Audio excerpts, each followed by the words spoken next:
Hi guys, big ಬಾಸ್ನಲ್ಲಿ ಈಗಷ್ಟೇ ಒಂದು ಇನ್ಸ್ಟಾದಲ್ಲಿ ಒಂದು ಪ್ರೋಮೋ ಅಪ್ಡೇಟ್ ಮಾಡಿದ್ದಾರೆ. ಅದು ಕೂಡ ರಾತ್ರಿ ಒಂದು ಎಲಿಮಿನೇಷನ್ ಏನಾಗಿತ್ತು ಅದರ ಒಂದು ಪ್ರೋಮೋ ಅಂತಲೇ ಹೇಳ್ಬೋದು. ಹೌದು ಗೈಸ್, ರಕ್ಷಿತರವರು ಏನು ರಾಶಿಕಾಗೆ ಒಂದು ರೀಸನ್ ಕೊಟ್ಟು ಅವ್ರನ್ನ ನಾಮಿನೇಟ್ ಮಾಡಿರ್ತಾರೆ. ಆ ಒಂದು ರೀಸನ್ ಇಟ್ಕೊಂಡು ರಾಶಿಕರ್ ಅವರು ಸ್ವಲ್ಪ ಅವ್ರನ್ನ ನೋಡ್ತಾ ಇದ್ದರೆ ಉರ್ಕೊಂಡಿದ್ದಾರೆ ಅನ್ನೋದೊಂದು ಕಾಣಿಸುತ್ತೆ. ಯಾಕೆ ಅಂದರೆ ಅವರು ಕರೆಕ್ಟಾಗಿ ರೀಸನ್ ಕೊಟ್ಟಿರೋ ರಕ್ಷಿತರು ಅಂತ ಅವರು ಕೋಪದಲ್ಲಿ ಆ ರೀತಿ ಒಂದು ವರ್ತನೆ ಮಾಡ್ತಾ ಇದ್ದಾರೆ ಅಂತಲೇ ಹೇಳ್ಬೋದು. ಹೌದು ಗೈಸ್, ಏನದು ವರ್ತನೆ, ಏನೋ ರೀಸನ್ ಕೊಟ್ಟಿರೋ ಎಲ್ಲನೂ ಕೂಡ ನಾನು ನಿಮಗೆ ಸಂಪೂರ್ಣವಾಗಿ ತಿಳಿಸ್ಕೊಡ್ತೀನಿ. ನಮ್ಮ ಚಾನಲ್ಗೆ ಹೊಸಬರಾಗಿದೆ, ಪ್ಲೀಸ್ ಸಬ್ಸ್ಕ್ರೈಬ್ ಮಾಡ್ಕೊಂಡು ಸಪೋರ್ಟ್ ಮಾಡಿ.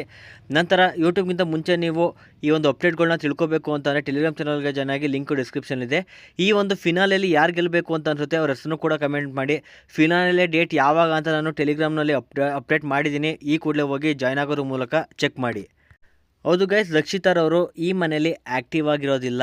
ಅಂದರೆ ರಾಶಿಕರ್ ಅವರು ಎಲ್ಲ ಕಡೆ ಕೂಡ ತುಂಬ ಲೇಸಿಯಾಗಿರ್ತಾರೆ, ಆ್ಯಕ್ಟಿವೇ ಇರೋದಿಲ್ಲ, ಲೈವ್ಲಿ ಆಗಿರೋದಿಲ್ಲ, ಮತ್ತು ಈ ಮನೇಲಿ ಎಂಟರ್ಟೈನ್ಮೆಂಟ್ ಮಾಡೋದಿಲ್ಲ ಅಂತ ಒಂದು ರೀಸನ್ ಕೊಟ್ಟಿರ್ತಾರೆ. ಸೊ ಇದೆಲ್ಲ ಆದ ನಂತರ ರಕ್ಷಿತನಿಗೆ ಎಂಟರ್ಟೈನ್ಮೆಂಟ್ ಮಾಡ್ತಾ ಇದ್ದೀನಿ ಅಂತ ಅವ್ರು ಮುಂದೆ ಹೋಗಿ ಡ್ಯಾನ್ಸ್ ಮಾಡೋದಾಗಿರ್ಬೋದು, ಅವ್ರ ಕೈ ಇಟ್ಕೊಂಡು ನೋಡು ನಾನೀಗ ಲೈವ್ಲಿ ಆಗಿದ್ದೀನಿ ಅಂತ ಹೇಳೋದಿರ್ಬೋದು. ನಂತರ ಅವ್ರ ಕೈ ಇಟ್ಕೊಂಡು ಒಳಗಡೆ ಕರ್ಕೊಂಡೋಗಿ ಡ್ಯಾನ್ಸ್ ಮಾಡ್ತೀನಿ ಅಂತ ಹೇಳೋದಿರ್ಬೋದು. ಈ ರೀತಿ ಸ್ವಲ್ಪ ಅವ್ರು ಕೊಟ್ಟಿರುವಂಥ ರೀಸನ್ ಸರಿ ಇಲ್ಲ ಅಂತ ಅವರು ಕೂಡ ಆ ರೀತಿ ವರ್ತನೆ ಮಾಡ್ತಾ ಇದ್ದಾರೆ ರಾಶಿಕರ್ ಅವರು ಅಂತಲೇ ಹೇಳ್ಬೋದು. ಸೊ ಆ ಟೈಮ್ನಲ್ಲಿ ರಕ್ಷಿತ್ ಹೇಳ್ತಾರೆ, ನೀವು ಈ ರೀತಿ ನನ್ನ ಮೇಲೆ ದಬ್ಬಾಳಿಕೆ ಮಾಡೋ ಹಾಗಿಲ್ಲ ಮತ್ತು ಮ್ಯಾನ್ ಹ್ಯಾಂಡ್ಲಿಂಗ್ ಮಾಡೋ ಹಾಗಿಲ್ಲ ಅಂತ ಹೇಳ್ತಾರೆ. ಇದು ಮ್ಯಾನ್ ಹ್ಯಾಂಡ್ಲಿಂಗ್ ಅಲ್ಲ, ನೀನು ಏನು ಕೊಟ್ಟಿದ್ದೆ ರೀಸನ್ನು ಅದೇ ರೀಸನ್ಗೆ ನಾನೀಗ ಎಂಟರ್ಟೈನ್ಮೆಂಟ್ ಮಾಡ್ತಾಯಿದ್ದೀನಿ, ಲೈವ್ಲಿಯಾಗಿ ಇರ್ತಾಯಿದ್ದೀನಿ, ಈ ರೀತಿ ಎಲ್ಲ ಹೇಳ್ತಾ ಅವ್ರನ್ನ ಎಳ್ದಾಡ್ತಾ ಇದ್ದಾರೆ ಅಂತಲೇ ಹೇಳ್ಬೋದು. ಕೊಡಬೇಕಾದ್ರೆ ಕರೆಕ್ಟಾಗಿ ರೀಸನ್ ಕೊಡಬೇಕು, ಈ ರೀತಿ ಸಿಲ್ಲಿ ರೀಸನ್ ಕೊಡಬಾರ್ದು ಅಂತ ಹೇಳ್ತಾ ಇದ್ದಾರೆ ಅಂತಲೇ ಹೇಳ್ಬೋದು.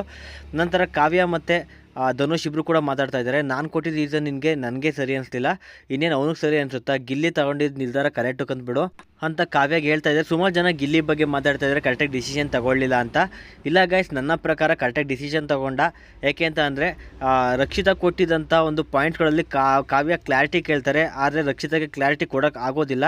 ನಾನು ನನ್ನ ಮನಸ್ಸಿಂದ ಹೇಳಿದೆ ಹಾಗೆ ಹೀಗೆ ಅಂತ ಹೇಳ್ತಾರೆ. ಸೊ ಅದರಿಂದ ಗಿಲ್ಲಿ ತಗೊಂಡಂಥ ನಿರ್ಧಾರ ಕರೆಕ್ಟ್ ಇತ್ತು ಅಂತ ನನಗೆ ಅನಿಸುತ್ತೆ. ಸೊ ನಿಮ್ಮ ಪ್ರಕಾರ ಕರೆಕ್ಟ್ ಇತ್ತು ತಪ್ಪು ಅಂತ ಕಮೆಂಟ್ ಮಾಡಿ.